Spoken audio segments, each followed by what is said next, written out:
Hi, I'm KT McBrown. Welcome to DEFCON 3. This is a special edition to talk about the ongoing situation, rapidly developing situation at the Washington Navy Yard, where at least one gunman has fired on employees there. We are waiting to hear reports soon. The president apparently is going to give a press conference later. We're not sure if he's going to address this or other topics. But joining me right now is Harry Houck. He is a retired NYPD detective. Now, I've got to tell you, my personal story on this morning is I heard from my daughter, who's a naval officer in Mobile, Alabama. She's at sea, and she got in touch with me saying, I don't know where my fiance is. He was on his way to the Navy Yard this morning, and she could not reach him. She has subsequently reached him, as have I. He did not arrive at the Navy Yard. He turned around. But the Navy Yard, the significance of this building, Harry, is the building itself and also the compound. Besides the fact that it's the Navy's oldest facility, it's got buildings that go back to George Washington's time. Sure. It's the Chief of Naval Operations lives there. That's his residence. In other words, he's on the Joint Chiefs of Staff. He's the top naval officer. He is the senior-most officer in the United States Navy. He was in his residence this morning. He was safely evacuated.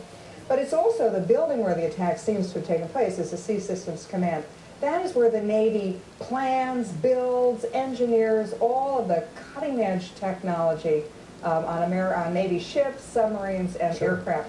When you look at this, what strikes you as different about this or unusual? Lone gunman, quad, terrorist? I'll tell you, this should be a very heavily secure location. Absolutely. Based with all these different units stationed there. All right, so a gunman getting on this base it's got to be something really hard to do. It is hard. I mean, I really can't see the security being lax in a situation like this. So apparently, I'm tempted to think that maybe this guy might be an employee. Insider. Well, we're showing the Navy Yard right now. I've been to that base a number of times. I've been to the official residence of the Chief of Naval Operations.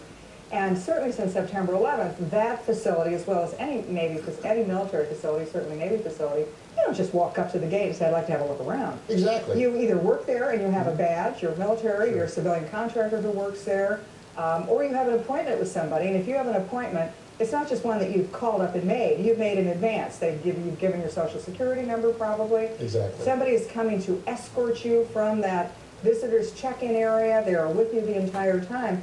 So when you hear something like that, that doesn't sound like somebody who's just shooting their way in. No, I don't think that happened at all. Although you did have one witness who said that when he approached the building we're talking about, he just started to shoot. You know, for me, looking at this from my perspective and everything that I'm seeing here is a good chance this is probably some kind of an employee. It doesn't sound like it's a disgruntled employee to me, all right? Although it may be.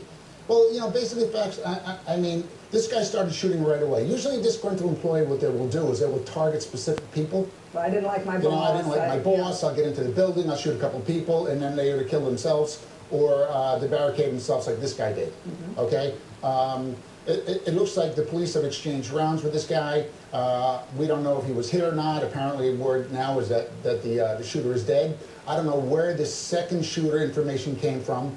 I tend to think that what happened is they might have gotten two different descriptions of a shooter. Here's what we were saying on the Fox News channel is from someone who's talked to people in the emergency rooms in the hospital. There are apparently victims coming in with two different kinds of bullets in their bodies. So that would lead them to believe that it's two shooters. Well, you probably could, but this guy could have also multiple weapons on him, you know, which is definitely a possibility.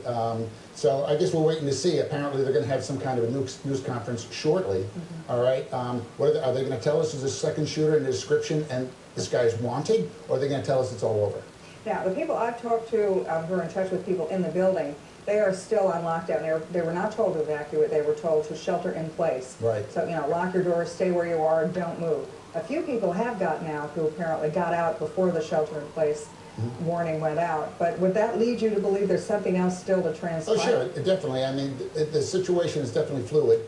And you can usually see, like, when there's an end of a shooting incident, police calm down, you see them walking to the vehicles, all right? Apparently, Steve Newsom's reporting that's not happening, all right? So they look like they're definitely on lockdown, and they're probably going to try and ascertain. They might be looking at all the video now, because I'm sure there's video all over this base, all right? Looking at that video, and maybe somebody saw a second shooter on video. I don't know. We still need to find that out.